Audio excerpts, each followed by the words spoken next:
Thank you, Seth, for that introduction. Too excited. That's an emotion that I'm feeling right now. So last year, myself and Nicola were in the audience, as Seth described, and we were listening with absolute admiration for the stuff that was going on, but we were left with quite a lot of questions. So this presentation, very short presentation, because I can't wait to hand over to the panelists where I'll be facilitating a conversation. I'm going to be sharing 4 ideas with you. And my idea really is to get you thinking about perhaps some of the basics in here, but probably most importantly about emotional intelligence and what that actually means. So why would you listen to me? Well, since the last time on this program, I've managed to get myself a badge in coaching, and actually the first emotional intelligence coach in the UK, according to Goleman, who Dr. Daniel Goleman, obviously standing next to me there over in Vienna when we were on our residential. I am a customer experience consultant, and I'm deeply passionate about success in this field. I know that the majority of you guys out there absolutely are doing some phenomenal work, and you're attempting to do more to ensure that we can create more human experiences. I'm a course lead, yeah, absolutely. I run an applied customer experience and emotional intelligence course at Pearson, and I'm a fellow at the Chartered Institute of Marketing. So into these 4 ideas. So in the work that I was doing with the Goleman course, I came across this lady, Lisa Feldman Barrett. And what she did is to get me thinking very differently about what emotions actually are. So she puts quite a different lens on what emotions are. And she talks about how they're as unique as your fingerprint. So rather than categorizing them, as I know some people in CX profession do, as maybe one of 6 or one of 12, they are as individual as our DNA. They're based on our experience, on the context of the moment, and also how we've been brought up, what we believe and what we value. What you'll also notice is that I put a little image on the pictures here so that you can check out some of these books if you want to dive a bit deeper. But the interesting thing about this is that I found, how can we in customer experience kind of categorize emotions in the way that we do, if actually we just have to deal with whatever we are presented with? And I was thinking, you know, if we have systems that categorize these emotions based on the words that are used, is that enough? Is it enough for us to do that? Because actually our brains are wired to pick up on a whole bunch of different things, which I'll come on to in just a moment. But if you take one thing from this slide, the fact is that emotions are a whole body experience. They're sensations in our bodies in a microsecond before they even reach our brains. And I think that perhaps that might be something that I'd like to challenge the guys on the panel to have a little think about. The other thing that Lisa Feldman Barrett talks about is this thing called emotional granularity. And here's the thing, she basically says that the language we use is dependent on our IQ. So when I sat in the audience last year and I looked at all of the people who were talking about how the person's emotion was derived from the language they were using, I was getting a bit nervous because I was thinking, hold on a minute. So actually, if you are using more complex words, if you have a higher IQ and you use fewer words, isn't that an issue? Don't we need to look at something else? So my thought really here is that emotions aren't just, as we know, they're not just words. We know that emotions are expressed through the voice. We know that there are a number of scientists who talk about reading emotions more effectively if we just listen to the voice and the tone of the voice, the speed of the voice, the stress and the type of emotion, the kind of the speed, the volume, and all sorts of other things, pauses in the voice. So what Lisa Feldman Barrett says is that if you have an opportunity to gain experiences, if you've read, if you are a lover of the arts, you debate, your lexicon will be much richer. And so I do wonder whether or not it's enough for us to base our judgment on emotion just on words. Moving on then to emotional contagion and the fact that emotions, we catch them from one another. I'm sure we all know a mood hoover, the person who comes into the room or gets on the phone and they drain every ounce of enthusiasm from you. And then you have the magic makers who actually, you might be feeling fine or you might be feeling slightly down, and they come in and they fill the room. How does that come across in customer experience? Well, one thing I do know is that the agents that I have had the pleasure of speaking to can make me feel so much better by their own emotional intelligence in picking up from some of the signals I'm giving them, the pauses, the language I'm using, perhaps the things I'm not saying, and they're able to build that empathy.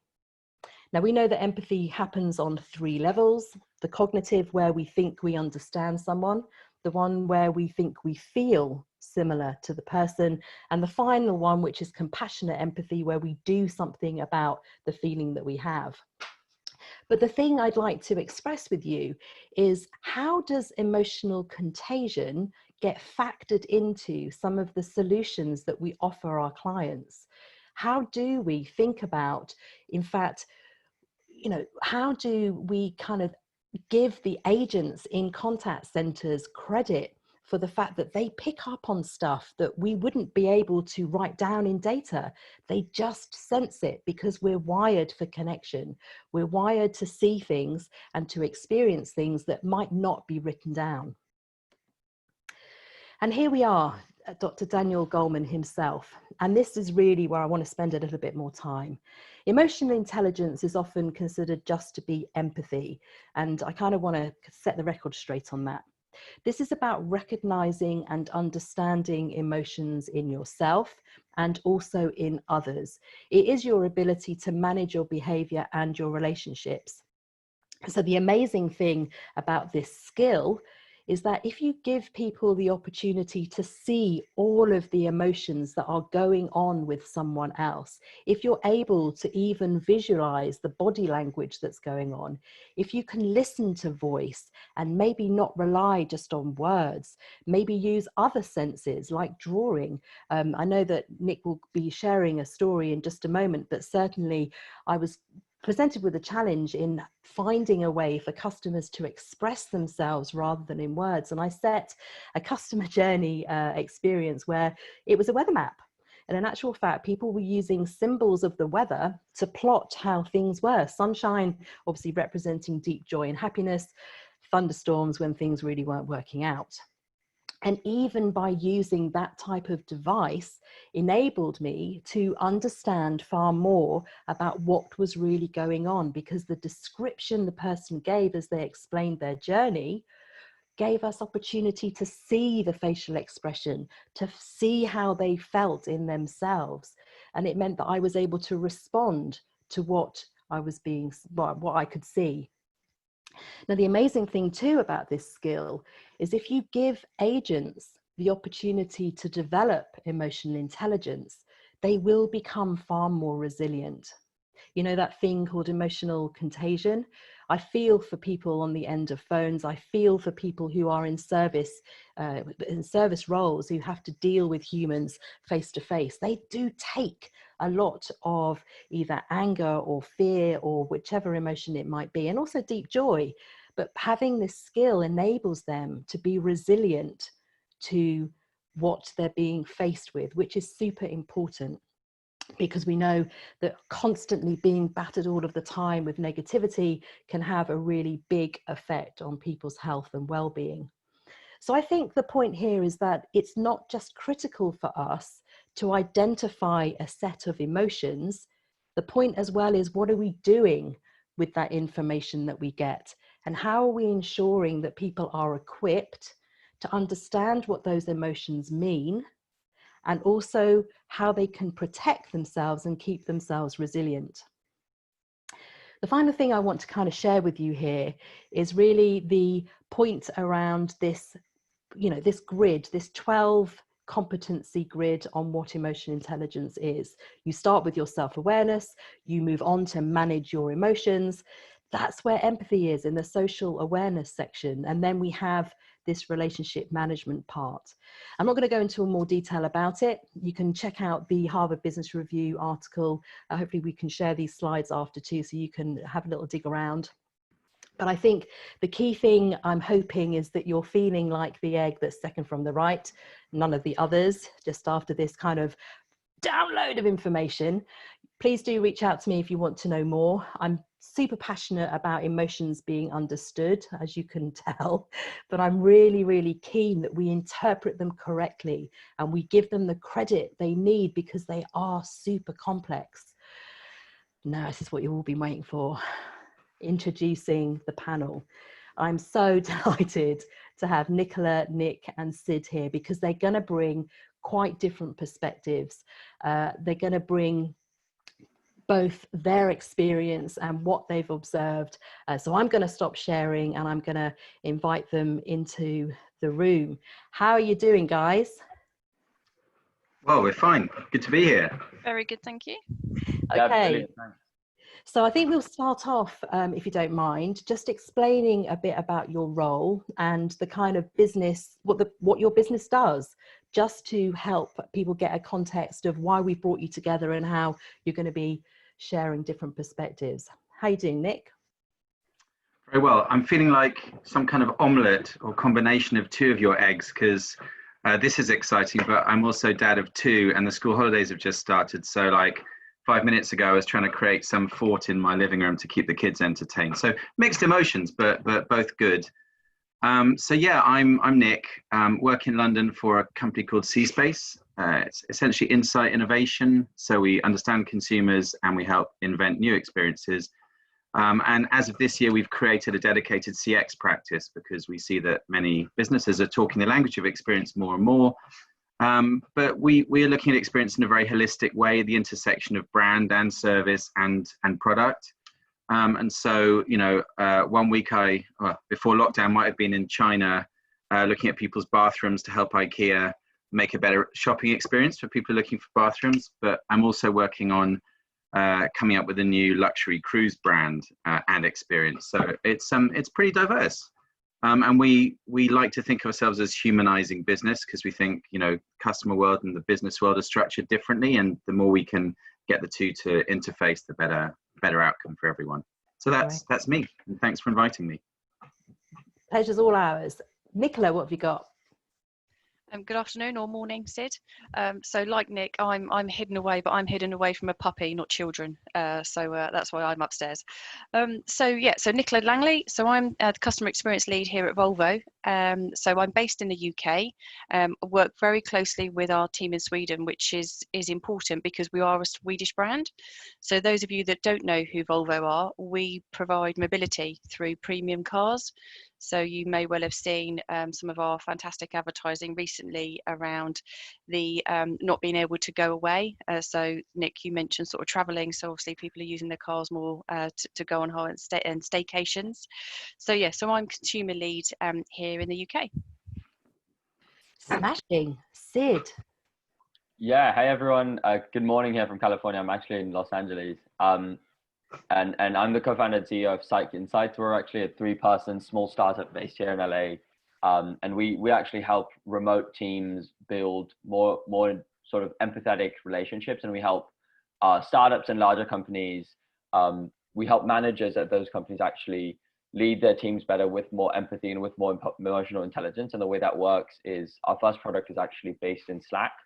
And it analyzes the way you communicate and guides you on how you can lead your team better, as well as communicate better with people that you don't know very well in your organization. So it guides you like, this is how you can approach conversations with Sandra or Nick or Nicola, who you might not know very well, or this is how you can effectively lead these direct reports that you have.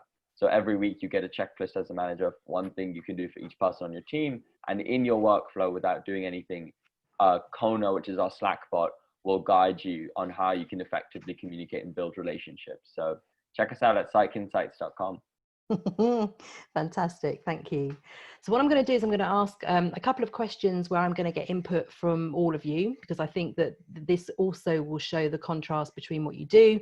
And then I'm going to dive in and ask you specific questions, because I think there are areas that this audience really ought to know about. So the first thing then is, could you describe the kind of data you collect and how you are using this to create emotion insight? Nicola. Sure. So I think I would focus on sentiment that we work with. So we use NPS. So I'm sure many people listening in will be using NPS. So we use NPS, but actually what we focus on is, rather than the score, we actually focus on the sentiment. So through using text analytics, we can really identify what is important to the customer. So we can understand the impact that that's having on the customer, both from a positive and a negative perspective. So to give you an example, greeting would be a great one. So you would think that when you enter one of our retailers, you are greeted. However, we know that that's not always the case. And we've been challenged internally on that. But by using the text analytics and the sentiment, we were able to really draw out the data that showed the impact that that has on a customer or a prospect when they're walking in. So as an example for greeting, if they weren't greeted, it had a huge impact on their experience and how they felt. But if they were greeted, actually, it didn't really make a difference, because we expect to have a hello or how are you or an acknowledgement. So that was really interesting. That's great for us, that we can actually show the positives and the negatives. And through the text analytics and the sentiment, we can see how the words are used. So again, is it being used from a delight perspective and they're a really smiley egg, or actually are they one of those thunderstorms and actually the words and the tone is negative. So that's how we use data that we collect through our customer surveys. Brilliant. Thank you.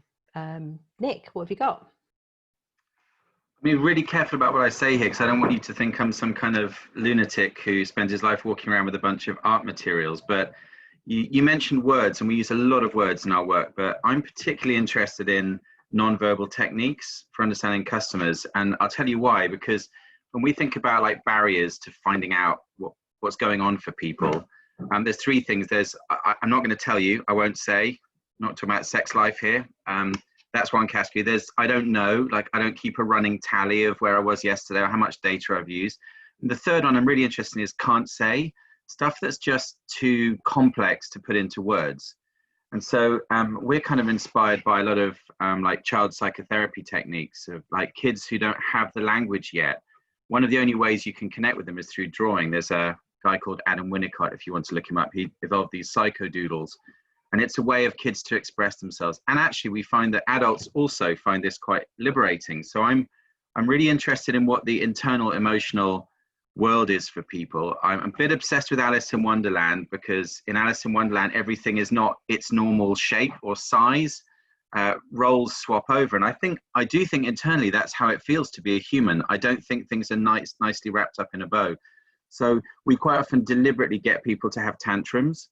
We quite often deliberately ask people to draw things before they speak them, and we sometimes also do things like meditation when we're thinking about future states, because a lot of the conversation in this industry is around understanding now in the moment, but also what about future? What do I want people to feel in the future? What would a brilliant experience look like and feel like? And again, those are hard to put into words, and they're really hard to do from a standing start. So these tools for kind of creative expression I find are really important. And yes, there's lots of words and other measures and things that we do, but just my little contribution to this debate, I guess, and picking up on what you said earlier, might be around that. Unreasonable techniques that go beyond words. Great. Thank you, Nick. Sid. Yeah, so for us, essentially, we've started at with respect to emotional intelligence, we've actually started at the empathy level. And although you mentioned empathy is only one part of emotional intelligence, for a lot of managers and at especially mid-level, empathy is sort of the first thing that they need to learn and build. And in a remote environment, everybody's seen that now. Building that empathy, building that human connection with people on your team has proven to be really, really hard. So understanding, like, who are these people I'm working with? What is their communication style? What is their feedback style? How do they like to work? How can I effectively motivate them? As well as more lifetime things like how's this person feeling today? Are they stressed? Are they busy? And so helping build those relationships is our goal. And the way we do that is we analyze the way you communicate in your workplace communication tools. So we started in Slack, and there's a ton of research that shows that the way we write actually contains a personality footprint.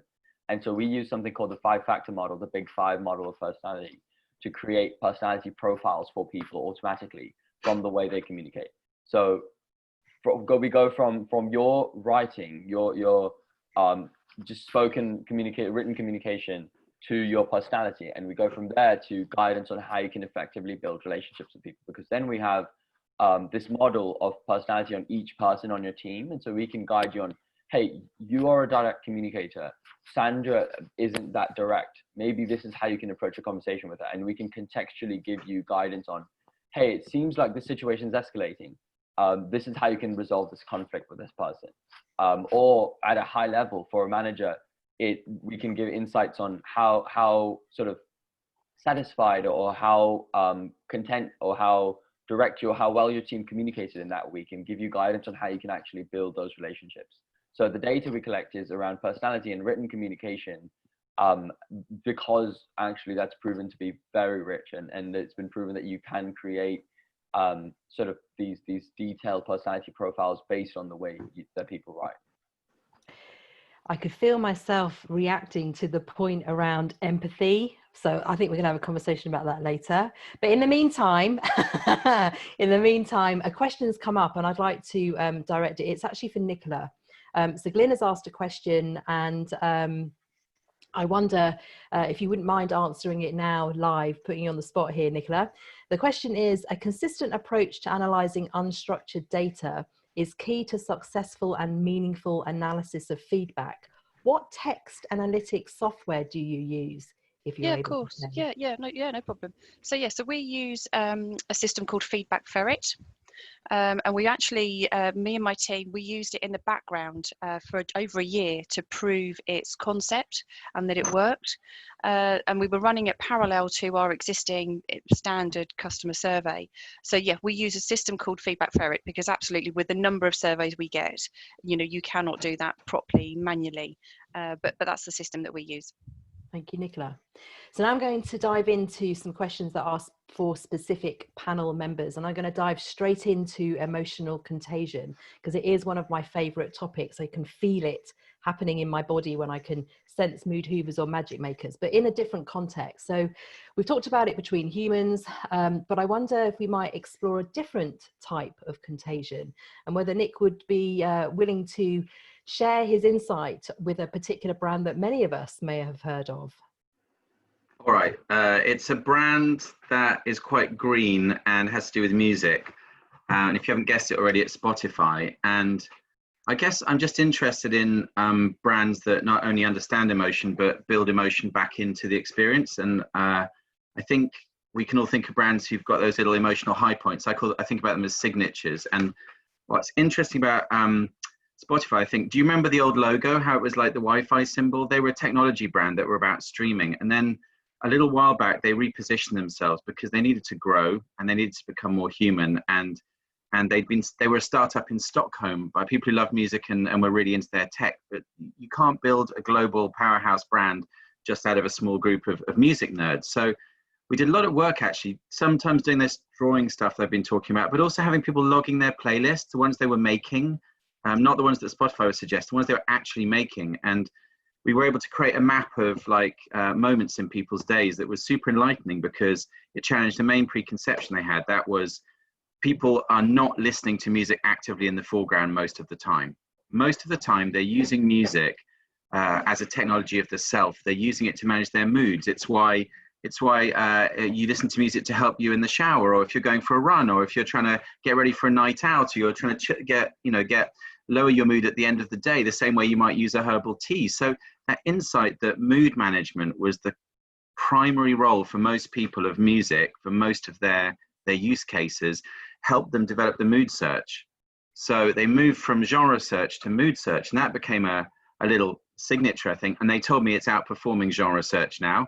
So chill is doing much better than R&B, to put it simply. And then now they've built this thing called Spotify Wrapped, which I absolutely love because I just think they've taken what could have just been a list of how much music or what music you listen to, but they've attached it to that human ritual at the end of the year where we look back at the year that's been and we look forward to the year that's coming. And so I think they've become much more human and much more emotionally intelligent, if you like, Sandra, but they've done it by actually building those moments that they've identified right back into, I guess, what you might call user experience, but into features of the product. And so I think the more we can do that, the better it's going to be. So that's my little story, like moving from tech brand to a human, emotionally intelligent, experiential brand.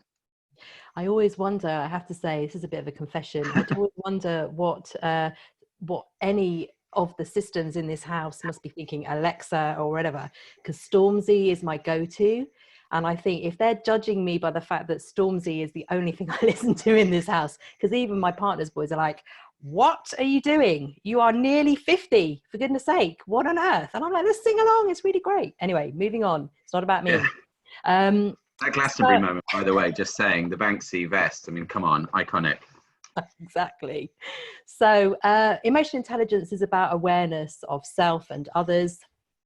I've shown you very, very quickly a grid of the 12 competencies, and self-awareness is meant to be the thing that you're meant to pick up first.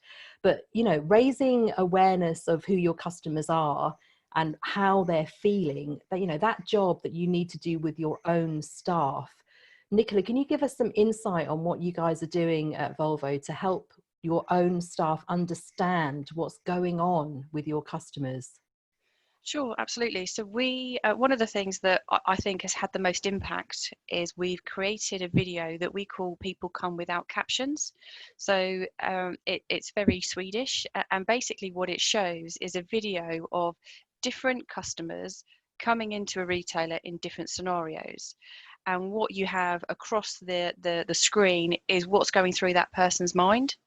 So to give you a couple of examples, there is one where a lady her car needs extra work, and through her mind is going, I know this needs to be done, but this money means I then can't buy my daughter a bike for her birthday. Another example is you have a customer come in and the salesperson is trying to show them the car, and the customer has 1 million kids, well, not 1 million, 4 kids climbing all over them. And what's coming up on the screen is from the employee's perspective, because they've been trying for children. So obviously what the video is showing you is that actually people, and when I say people, I mean employees and customers, we are people.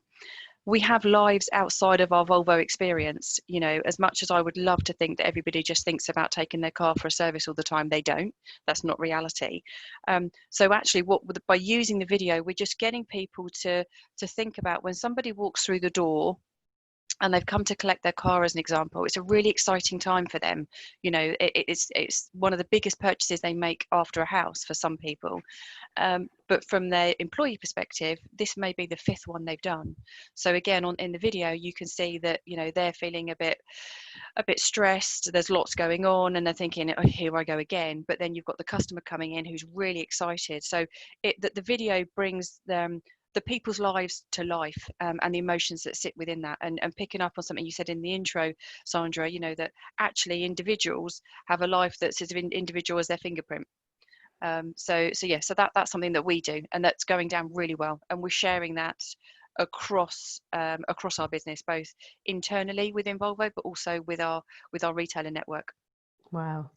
And I have to say, as a comment about that clip, I've seen it, and I've been in the presence of others who have seen it. And this is the strength of the human psyche. There were 15 of us in the room, and there wasn't a dry eye, because we all felt how it was. And that was a group of probably, I don't know, actors and real staff showing something with a bunch of captions. It's making me go goosebumpy now. So incredibly powerful, because it tells the full story. So what we see and what is articulated isn't necessarily what's really going on. So thank you for that, Nicola. Sid, let's go back to empathy for a minute. You've got me going here. Let's talk a bit more about some of the actual things that you're doing. So I know that you have a bunch of reports that you can give to managers. Tell us a little bit more about the level of EI in remote working. That's a fascinating area. Yeah, absolutely. I think there was a pretty famous study that came out recently by a French remote work expert. Her name's Roberta Sawatsky. She's awesome. And one of the studies, so going in, they were trying to assess essentially what are the most important skills that you need for remote work. And they expected that most of them would be kind of all over the place, hard skills. And And what they actually found is that 8 of the top 10 skills, top 8 of those were all soft skills: communication, empathy, building relationships. And when we did our first round of sort of user research, understanding the problems that the customers facing, overwhelmingly, from talking to probably like 500 plus managers around the world, overwhelmingly what we heard is that building those relationships, building that rapport is the hardest thing to do when you're working remotely. So everyone's now tried to run a meeting on Zoom or been in a meeting on Zoom. Obviously, it's really hard. And when you're running your entire business remotely, as is going to be the case for a long time, especially here in the US, but also around Europe, where the work from home movement is only getting started, that essentially the upshot of all this is that we need to find ways to be empathetic as leaders and just in general as team members. And so emotional intelligence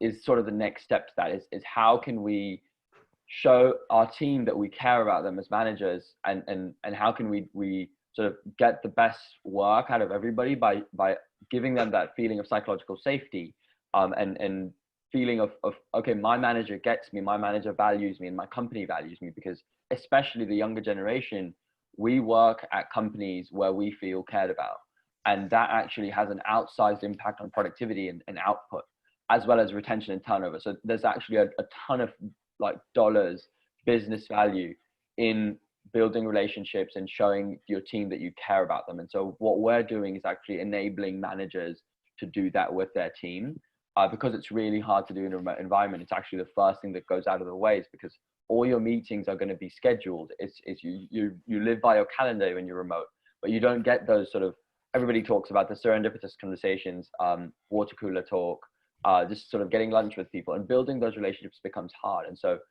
understanding how I can intentionally build my relationship with my team, as well as with my extended team, both my direct reports as well as the people I'm working with side by side, means that I can then get the most out of everybody, and sort of create this environment where you have a very, very high performing team. And the common feature in all high performing teams is that they feel valued. That you can't run a high performing team out of fear or any negative emotion. It has to be sort of this positive loop of everyone wants to do better because they want their manager to be proud of them, because they feel that their manager cares about them. And so we enable all that by guiding managers on how they can build relationships with people, and we do that in context in your daily workflow.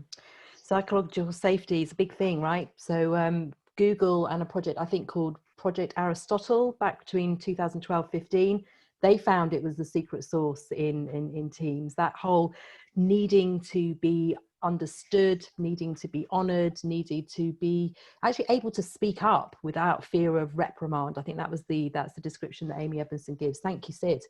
Guys, please do come up with your questions. The panel will be delighted to answer them.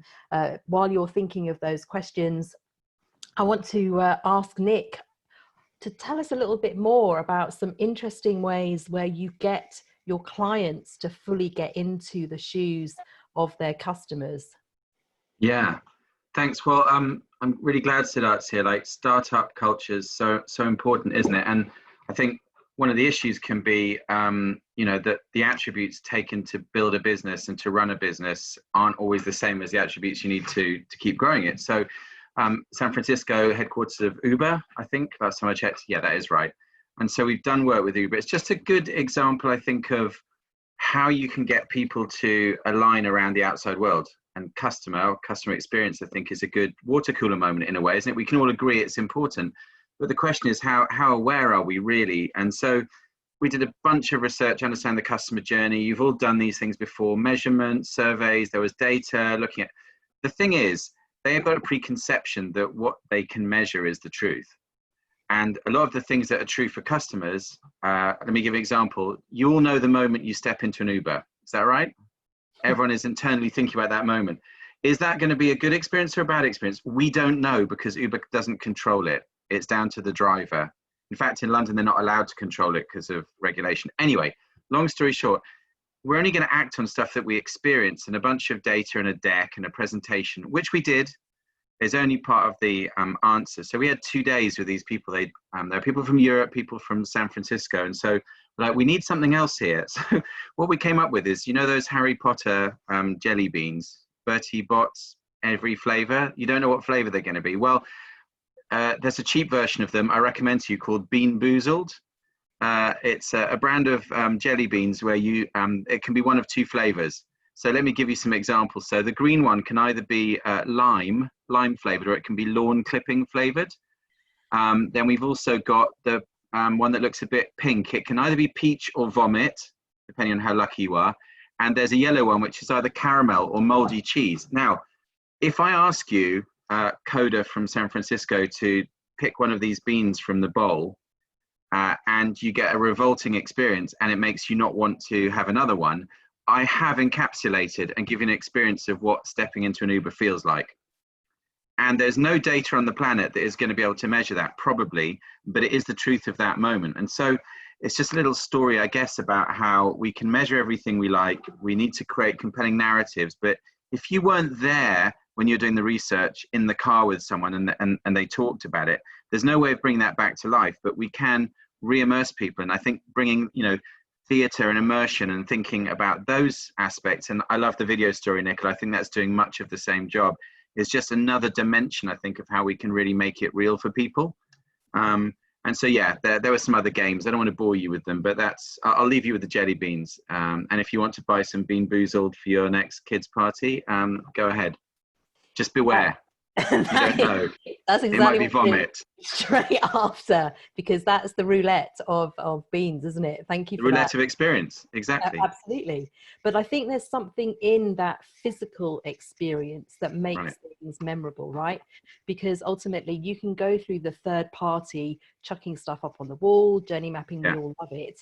But unless you felt that pain, and I do wonder with some of the guys that are on this call, other customer experience professionals, and you're going to hate this question, sorry, but how many guys out there have actually been through the experience themselves? How many have done it? I remember when I worked at National Trust, we went out, as I borrowed a bunch of kids. I had permission and I took them off to a property, and it was chaos because I had no idea what it must be like to be a family member turning up at a property. I saw it through completely different eyes. I felt it because it was sheer panic, and then it was calm, but I absolutely had to immerse myself in that. So thank you for sharing that.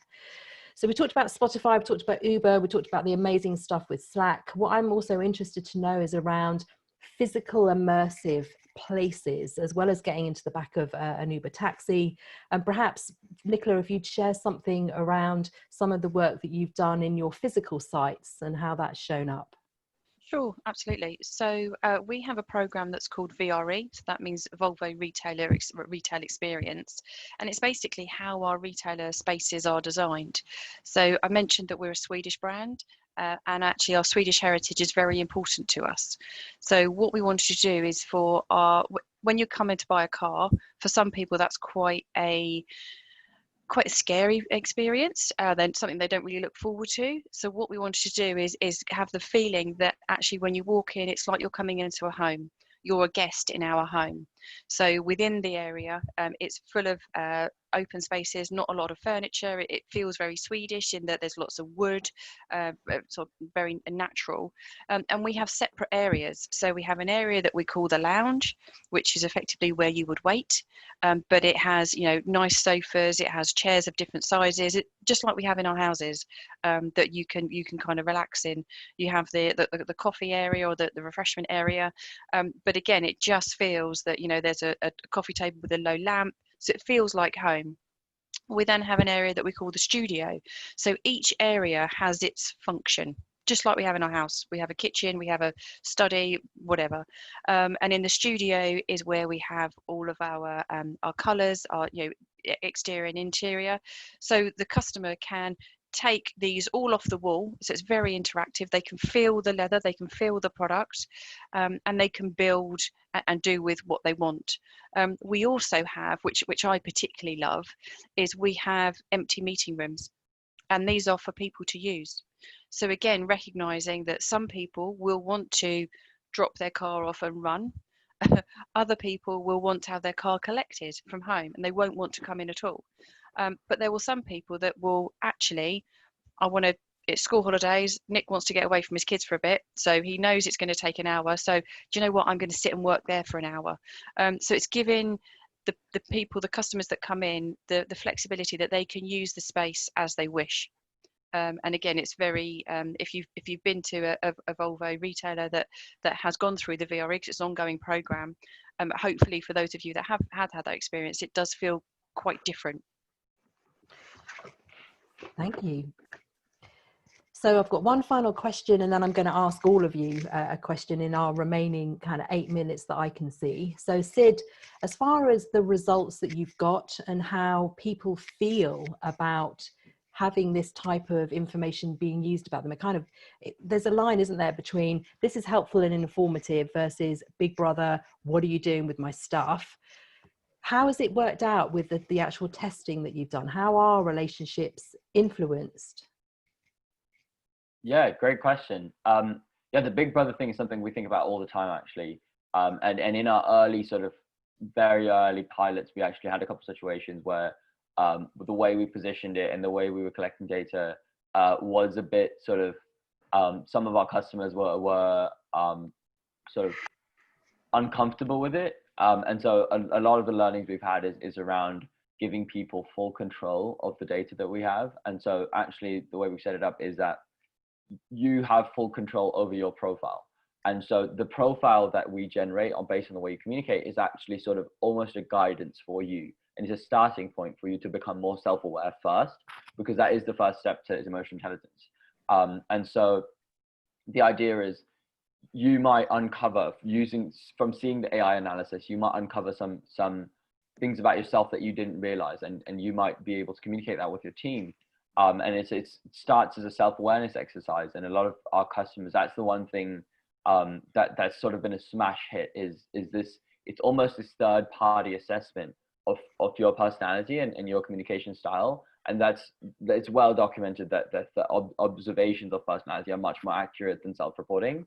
And so although it's an AI doing it, we've seen that very often people realize that, oh wow, this AI actually uncovered things about myself that I didn't know before, I didn't realize explicitly. So that's one of the big outcomes is we've definitely improved self-awareness.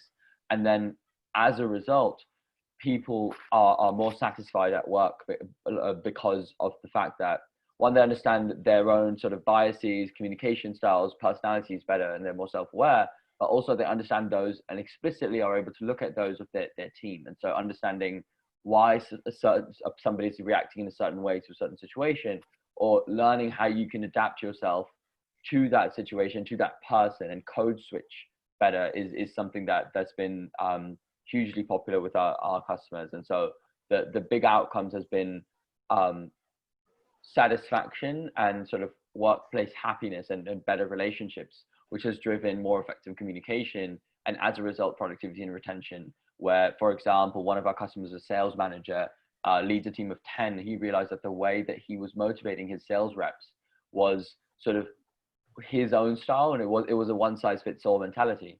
And he realized after using Kona that each person on his team was motivated in a different way. So some people motivated by sort of emotion, or like this is how your efforts are impacting the team, or some people are motivated by data. And so he adapted his style, was actually able to get more out of his sales reps, and they were able to actually close more. Yeah, it's that whole observational thing is fascinating. We could be here for hours. Nick, I've got a question that's come in, and it's quite specific. I'm going to try and synthesize it. Spotify data issues. They shared some data. People were shocked how much Spotify knew. The question here is, how do you, brands, balance the need to meet the audience on the right emotional level with their expectations of privacy? Yeah, I remember it like it's yesterday, because Zuckerberg and Spotify had struck a deal that it would automatically post what you're listening to. And I also remember the example we gave, which is some people listen to Kylie Minogue in the shower because that it's what they need in the shower, but they don't want other people to know it. So that there is no rule. We all have different thresholds about what we're willing to share. We know this from social media. Some people lurk, some people don't. But you can't cross the threshold without permission.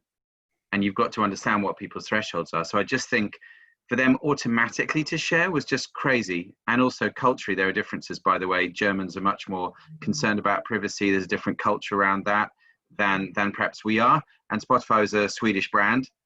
Like Scandinavians are much more open. So I don't want to generalize too much, but I think it's got to be at the individual level what people are willing to do. You've got to build trust and prove through the experience that you don't breach that trust. And then you've got to let people take control. Just like Siddharth said, I totally agree with that.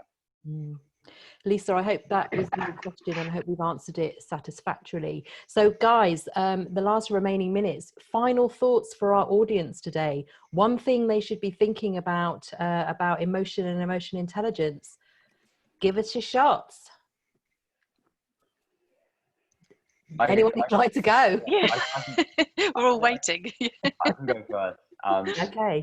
One thing that we've seen a lot of managers, especially sort of older folks, we've seen that sort of the older philosophy is that as a manager, my direct reports have to adapt to my style, and sort of this new concept of servant leadership has come up, and that's the probably would be my sort of final thought is to sort of encourage everybody to rethink how you lead teams. And it should be more of the servant leadership concept, where as a manager, it should be your role to enable your team to do their best work. And it's not, so emotional intelligence plays a role in that, in the sense that the manager's role is to be able to create that environment and that situation where everybody feels like they can do the best work. And your role as a manager is to enable that, all your direct reports, it should be a gestalt where the sum of the parts is greater than what the individual could have sort of provided by themselves, and what you could have done as an individual contributor yourself. And so my final thought is that as a manager, think about how you can adapt yourself to each person's communication styles and personality, rather than having other people just adapt to yours. Perfect. Thank you, Sid. Nick? A role model of mine a while ago told me something that's always stuck with me, and he said the map is not the territory. And I think it's a really useful reminder. Like, we desperately need maps to navigate. A lot of the measurement, the machine learning, all of this stuff is fantastic, but don't ever confuse it with the real world. Remember, it's a map. Don't let it blindside you, and don't allow it to make you make the wrong assumptions, because the map is only what you're able to measure now, and it's not always a map to the future. So the map's not the territory. Going with open eyes. We need maps, but know them for what they are. Thank you, Nick. Nicola, final moments. For me, I would say, and this is with my consumer experience hat on, that actually understanding emotional intelligence from a employee perspective is just as important as from a customer perspective, if not more. And I know a lot of people say when they talk about customer experience that employee experience, focus there first, because that influences the experience your customers have. So for me, that's the lens that I look at it through. Amazing. Thank you all so much. Thank you so much. And guys, if you've got any more questions on considering what's been said, send them through. I'm sure we'll be delighted to come back to you. Thank you, Seth. And thank you in turn, Sandra, and our panelists. I really enjoyed your discussion.